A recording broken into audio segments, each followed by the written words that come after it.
Je suis au semis des tournesols. Aucune année particulière, printemps pluvieux, plein temps sous l'eau. Depuis l'année 2016, on n'avait jamais connu d'année aussi forte en décrochement sur toutes les cultures. Des tuiles liées à la météo, il y en a eu, et il y en aura encore. Cette année, on a été une. Mon espoir va se porter maintenant vers la culture du tournesol. Il est très joli, il n'est pas rendu au bout, mais j'espère qu'il me créera un revenu, celui-là.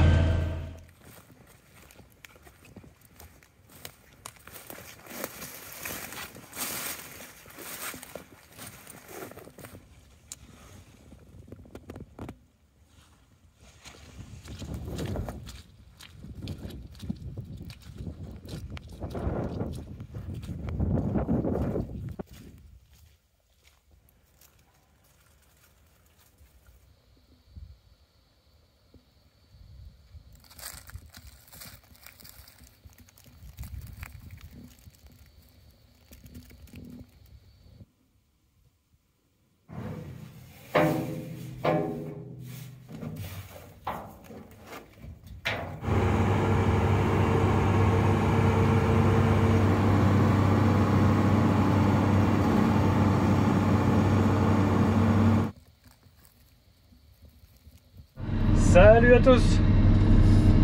Deuxième jour de soleil après une longue période de pluie qui donne à faire pourrir les tournesols qui sont mûrs, qui sont bien noirs, ça veut dire que les graines sont mûres, mais si la météo n'est pas de la partie, s'il fait trop humide, on ne peut pas y aller. Hier j'ai tenté, j'ai fait un petit tour d'humidité, j'étais à plus de 20% d'humidité dans le grain, et là aujourd'hui on est à un petit peu pas loin de 16%, on est bien au-dessus de la norme, mais tant pis.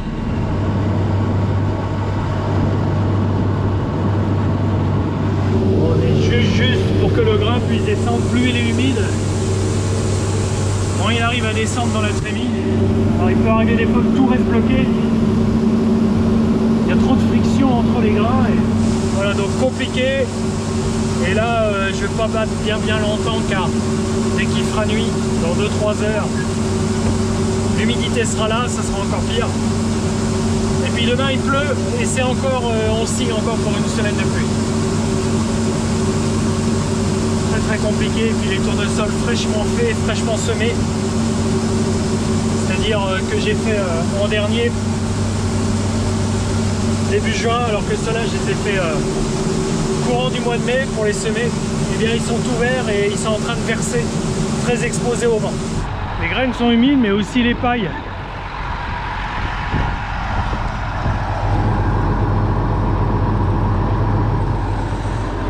Ça a du mal à être secoué sur les grilles pour trier. Sur les grilles, les graines doivent tomber au travers.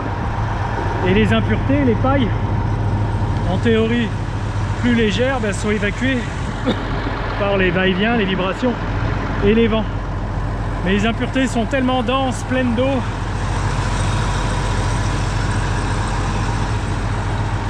que ça reste sur la grille avec la graine. Chantier quoi. Donc là je fais un aller-retour dans le champ, donc je fais un demi-hectare. Il faut que je contrôle les grilles, car une fois qu'elles sont pleines, remplies d'impuretés, que les trous se bouchent, et bien tout le flux de matière qui doit être trié, dont les graines, s'évacue derrière et je perds. Tout part derrière.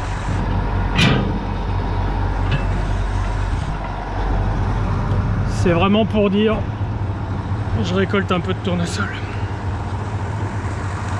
Elle ne sera pas pleine tout à l'heure. Et vous voyez, ça fait un tas très abrupt, car les graines ne coulissent pas entre elles.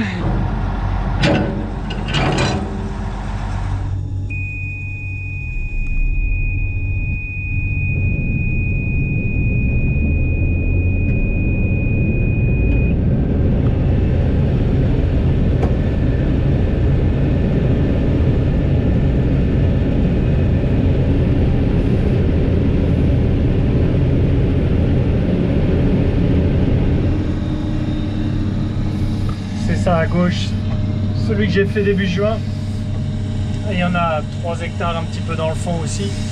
Ça représente donc 10-15% de la surface totale, qui est semé tard et puis qui a été exposé au coup de vent. Et ça en finit pas de mûrir toujours, il n'y a pas de température, pas de chaleur. Et puis de jour en jour, il tombe par terre. Bon.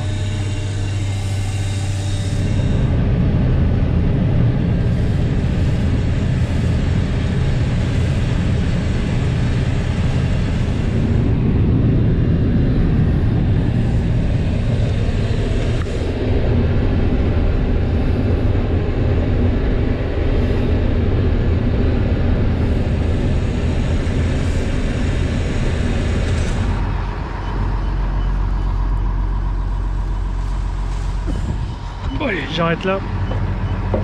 La nuit tombe. Et ça graisse.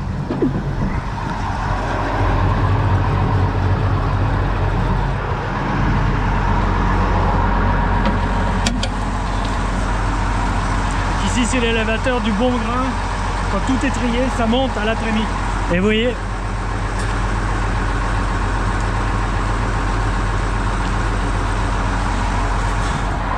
c'est de la poussière, des graines.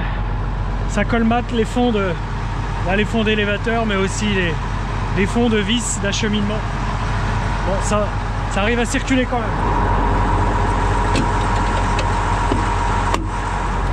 C'est bien ma titine.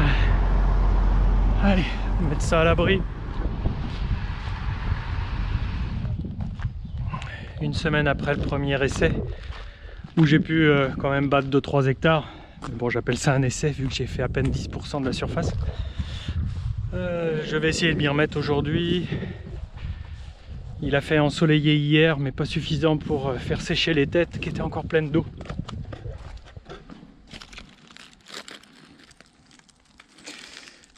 Bon, c'est encore plein d'eau, mais les graines devant sont sèches. Allez, on réessaye. Je vais voir comment ça se comporte dans la trémie, le grain quand il montera. Et puis, je ferai juste au jugé. Là, il est 15 h, premier rayon de soleil. Je vais pas aller emmener d'échantillons à la coopérative. Et il est annoncé comme ça 2 jours de pas de pluie, mais après est-ce que c'est du soleil? Et le soleil, c'est ce que l'on cherche quand même pour récolter en de bonnes conditions. J'espère que ça va pas faire des tas et des monticules trop humides de grains à l'intérieur. Et puis sur les grilles, j'ai eu à décrotter des pâtés à chaque vidange de trémie. Bref, allez, on y va.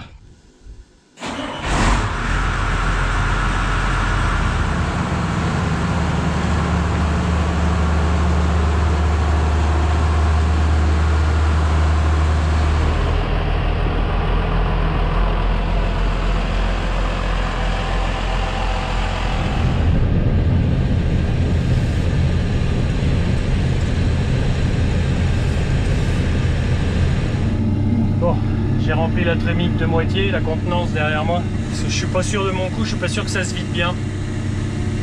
Comme la dernière fois, le tas semble pareil, très humide. Bon, on est au moins à 15% d'humidité, on doit s'approcher des 20 à mon avis.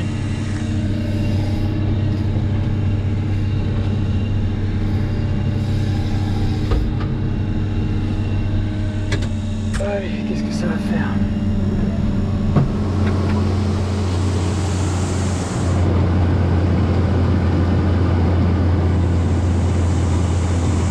Je sais pas si c'est mieux, mais c'est pas pire que la dernière fois. J'ai dû débourrer les grilles encore, elles se sont remplies.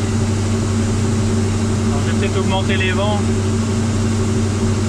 et trouver l'équilibre où je fais pas trop de vent pour éjecter des graines derrière et suffisamment pour pousser les gros morceaux de capitules, de paille qui se coincent au milieu des grilles entre l'ouverture. Ouais. Alors si ça devait se coincer plus, il faut arriver avec un bout de bois à taper le grain pour que ça descende dans les vis sans fin au fond. Il y a eu des accidents là, pas très loin d'ici, où les gars se sont fait happer les pieds pour ça qu'il faut vraiment tout avoir coupé pour aller enlever le grain si on doit y aller à l'intérieur.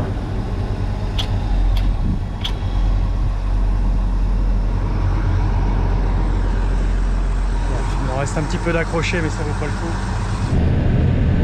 Les pigeons, je les effraie même plus. Ils sont devant, mais là j'arrive pas à vous les filmer. Ils sont à 100 mètres. Bon, ils sont quand même heureux sur le dernier instant. Hein.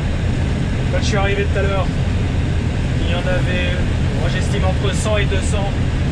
Là il y en a une vingtaine. Les plus vaillants, bon, ça fait pas mal de monde, mais ils prélèvent relativement peu de... Alors ça dépend des endroits, mais ici je peux pas dire que ça soit très préjudiciable. Le pigeon. Dans l'endroit c'est bien pire.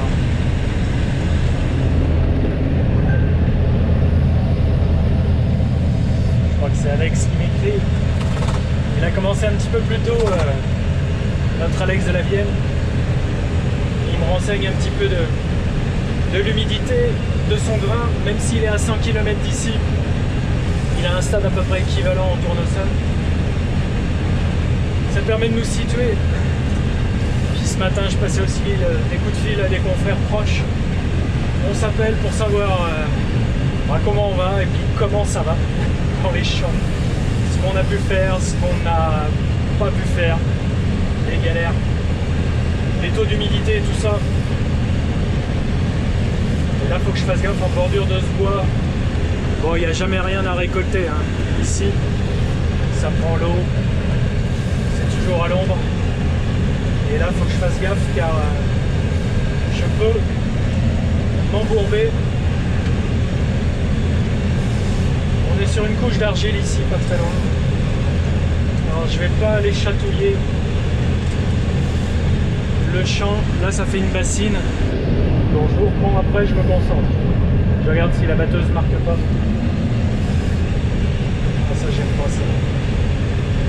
On va aller descendre à pied, voir. Trop risqué. Vaut mieux perdre 2 minutes.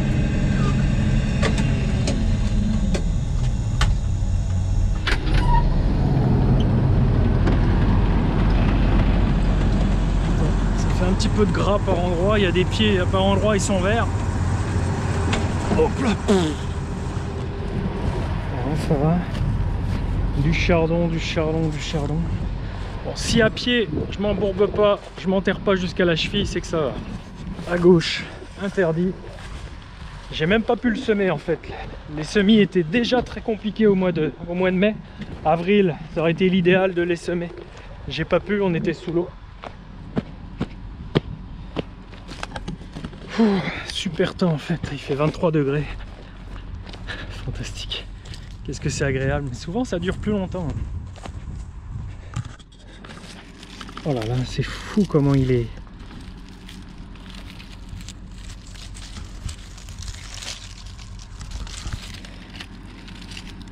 Il se déchire de peur. C'est normal, c'est la nature. Il est au stade surmaturité. Bon, bah ça passe. Puis énormément de pas de chevreuil, peut-être pas évident à voir. Bon, ils portent pas du tout préjudice à la culture. Les sangliers ont détruit une vingtaine d'arts, donc 1/5 d'hectare dans la parcelle. Donc autant dire très peu. Mais ils ont fait énormément de dégâts dans les maïs que je n'ai pas, mais les maïs des voisins.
imaginé pouvoir moissonner aujourd'hui.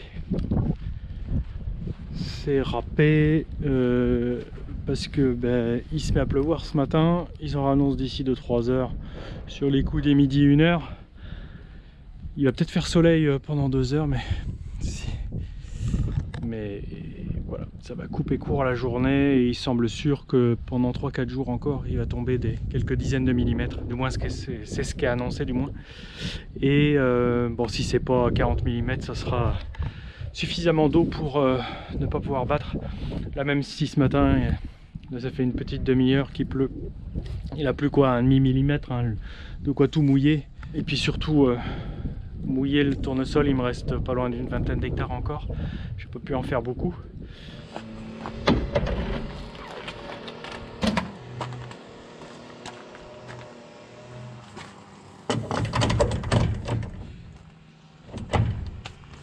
Bien, on était arrêté 48 heures,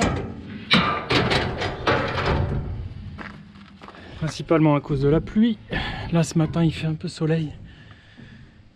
Il est pas loin de 15 heures là, on va essayer d'y rattaquer, mais l'air est moite et chaud. Ça va pas être terrible je pense. Et vous savez quoi? Là il va être bon à battre 2 petites heures, comme annoncé. Car ils annoncent à partir de tout à l'heure plusieurs jours de flotte. Voilà, plus rien ne nous étonne, il pleut tout le temps. On s'en sort pas vraiment.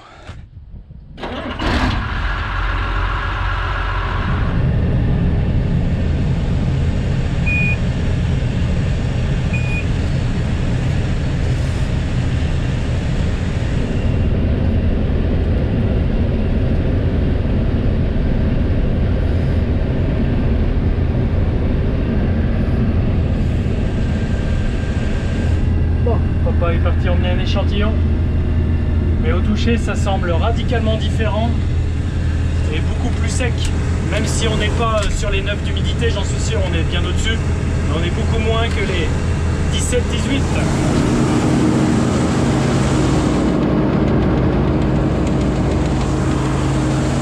Ça descend pas du tout pareil.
Hectares, je peux arrêter, c'est toujours 2 hectares de fait.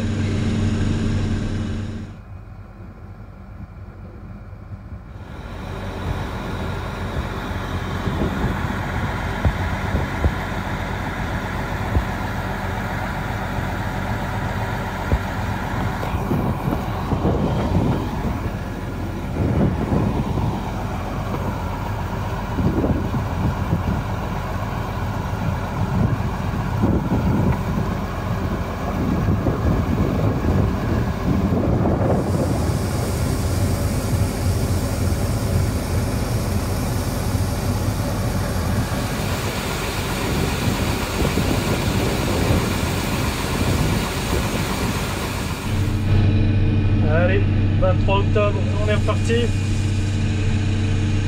J'ai essayé avant-hier.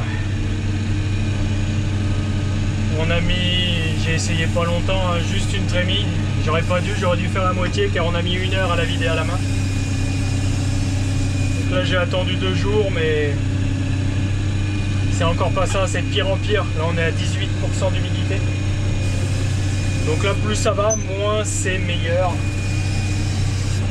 Rien ne sert d'attendre. Et puis là ça fait déjà de la purée, ne serait-ce que déjà au convoyeur à l'entrée. Vous allez voir que les tiges se disloquent avant même de rentrer dans la batteuse.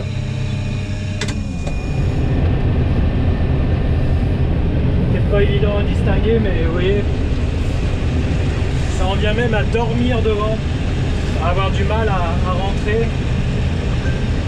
Les pailles qui sont une fois rentrées ont du mal à appeler les suivantes. Le convoyeur peine à aspirer tout ça parce que ça explose complètement de peur devant.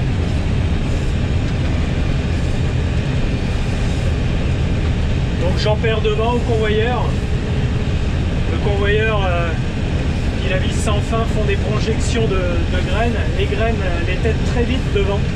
Alors que normalement c'est l'intérieur de la batteuse qui devrait le faire. Puis bon, ça monte quand même. Je fais très sale par contre maintenant. Je suis bien au-delà je suis au-dessus de 10% d'impureté. Donc là demain il fait encore normalement beau comme ça, ensoleillé. Et après il annonce 10-20 mm en fin de semaine. Et je crois que ce que j'aurais laissé au champ, si j'arrive pas à tout finir, je crois que ça sera condamné au vu du comportement de la culture là maintenant. On récolte une graine qui a entre 15 et 20% d'humidité. Et en plus de ça, j'ai manqué de m'embourber tout à l'heure. Normalement l'ensemble du champ il est sain, il est drainé. Et même drainé, on atteint les limites, il y a tellement d'eau.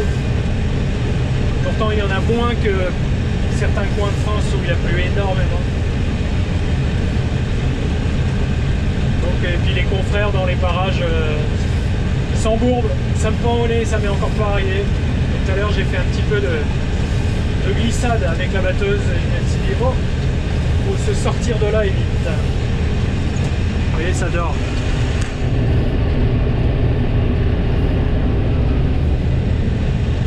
C'est vraiment pas agréable à battre. Donc je ralentis. Ça dort devant, ça fait un paquet, c'est comme un tas de sable qui ne peut pas être aspiré. Normalement les pailles s'attirent entre elles, mais là...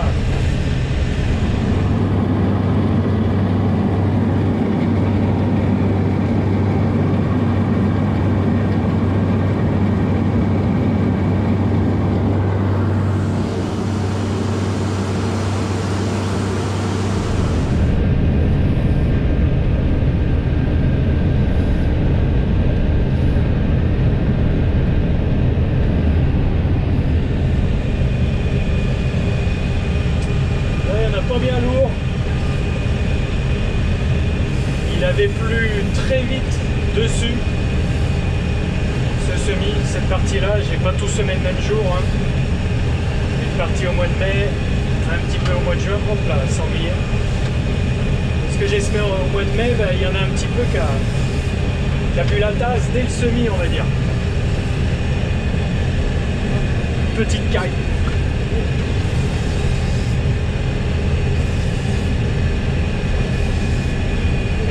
Caille, mais impossible de vous la filmer. Et puis des zones où les sangliers sont venus.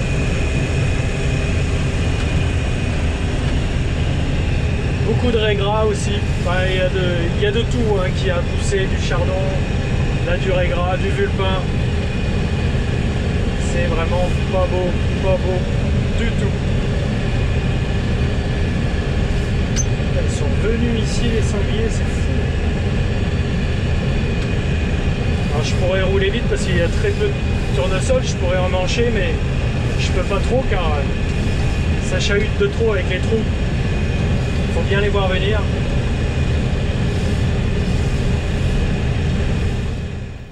Allez, il pleut, c'est le moment d'aller relever le piège photo ici en bordure du champ. Bon, avec certitude, on sait qu'il y a des sangliers, évidemment, on les voit ici. Et puis on voit leurs traces dans le champ. Bon, J'espère que semaine prochaine j'arriverai à battre ces tournesols. Cette modalité de tournesol semée au mois de juin pour grande moitié couchée à l'intérieur du champ. Même si là de loin on a l'impression que c'est debout, mais il y a un pied sur 3 qui reste debout. Ici en bordure du bois, et puis jusqu'au bout, même si le bois continue, ça n'a pas empêché l'effet, malgré l'effet brise-vent du bois au tournesol de se coucher. Vous voyez la direction, ils sont couchés avec un vent qui venait du bois. Voilà. Voilà, bois ou pas bois. Je pense que donc il y a l'effet du vent et puis l'effet aussi maturité. Vous voyez, ils sont tous couchés comme ça, malgré qu'on ait une cinquantaine de mètres de profondeur de bois à côté. Il y a l'effet maturité, et puis le peu de vent, et puis les pieds dans l'eau, ça finit par terre. À l'intérieur du champ, c'est moins couché, mais une majorité est couchée. Bon, il y en a encore à récolter quand même. Vous voyez, ça fait des couloirs comme ça. Et puis ici, un petit peu partout. Ah oui, puis ce que je voulais vous faire voir aussi, c'est... Bon, forcément, il y a des champignons, des maladies, hein, en fin de cycle. Vu qu'il est sous l'eau, tout se déclare. Il y avait sûrement du botrytis. Et puis, on distingue aussi, mais pas beaucoup, du sclérotinia. Il y a des années, je peux en avoir plus. Alors cette année, étonnamment, il n'y en a pas plus que d'habitude. Il y en a quelques-uns, quelques individus. Je pense qu'il y a un effet variété. Bah, il y a la génétique qui s'améliore, les variétés sélectionnées, recherchées et commercialisées bien, sont plus performantes. Et là, j'ai quelques pieds, on les voit bien de loin. Voilà. Enfin, là, on va dire que c'est un pied normal. Et là, c'est un pied touché. Et il ne reste plus que le début de la tête et tout est par terre. Les graines sont là. Donc je voulais vous parler aussi donc, de la protection fongique, de la protection contre les champignons, contre les maladies, que je n'ai pas fait cette année. Donc un tournesol implanté en mauvaises conditions. Je voyais que le potentiel n'était pas là. Donc mon idée, en ne le faisant pas, c'est de... Voilà, petit tournesol, j'allais pas dépenser de l'argent dans un fongicide. Et bon, bah, la météo qui a suivi m'a encore plus donné raison, car ils ont sans cesse été sous l'eau. Est-ce que le fongicide que j'aurais placé et quelques dizaines d'euros par hectare de coût, je les aurais retrouvés aujourd'hui, sachant que une grande partie est par terre, une grande partie des grains sont infectés par plein de maladies. Quand on met un tournesol la tête sous l'eau comme il l'est là actuellement, le potentiel d'efficacité du fongicide, j'ai un doute. Bon, voilà, je ne regrette pas de ne pas l'avoir fait. Je pense qu'il aurait craqué, il aurait été dépassé, mon fongicide. Bon, là, tout ce qui est par terre, je ne vais pas le ramasser. Hein. J'y essaierai pas parce que les têtes sont déjà en train de... Voilà, il n'y a rien à récolter. Dès qu'on soulève le capitule, toutes les graines restent au sol. Il n'y a même pas à faire venir un équipement particulier de cueilleur à tournesol, faire venir un confrère ou acheter une coupe spéciale pour remonter les graines du sol. Ça fait plus d'un mois que c'est par terre. On va venir juste sauver celles-ci qui veulent bien l'être. Bon voilà, j'espère qu'une fois le week-end passé, je pourrai y retourner. C'est une moisson qui... J'ai pas fait les comptes, mais c'est une moisson, une récolte de tournesol qui va durer pas loin d'un mois. Là où une trentaine d'hectares, je peux les avoir fait en quelques petits jours d'une semaine. Année 2024. Et la caméra me permet de voir aussi les autres espèces qui gambadent. C'est plus un objectif de curiosité qu'autre chose, hein, cette caméra. permet de voir aussi le nombre de sangliers. Parfois ils rôdent à pas loin d'une vingtaine d'individus. Donc vous voyez que c'est vert, hein, ça c'est beaucoup plus sali que les saisons passées. J'ai réussi à intervenir avant qu'il se mette à pleuvoir et puis le désherbant a pu sécher quelques heures avant les premiers millimètres de pluie. J'ai désherbé pour tuer les vulpins, les quelques raies gras, pour que lorsque le temps sera venu, j'espère bientôt, lorsque je commencerai à préparer le terrain pour semer le blé, tout ça soit détruit et mort. Car même si je travaille le sol pour préparer à semer, ce simple travail du sol n'est pas toujours efficace, pour détruire complètement. Un passage d'outils là-dedans sur une terre fraîche, on crée facilement du repiquage. La plante que l'on déracine, si on la laisse avec un tout petit peu de terre sur ses racines, eh bien elle repique, elle repart. On la détruit pas. C'est pas comme un travail du sol dans des moments secs et plus chauds où les racines, le peu qu'elles sont exposées à l'air, eh bien ça fait crever la plante. Ici, il y a toujours une humidité ambiante en ce moment. Le désherbage chimique permet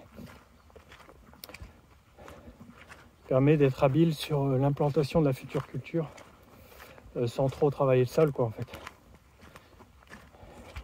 qui est difficile à manipuler en cette période.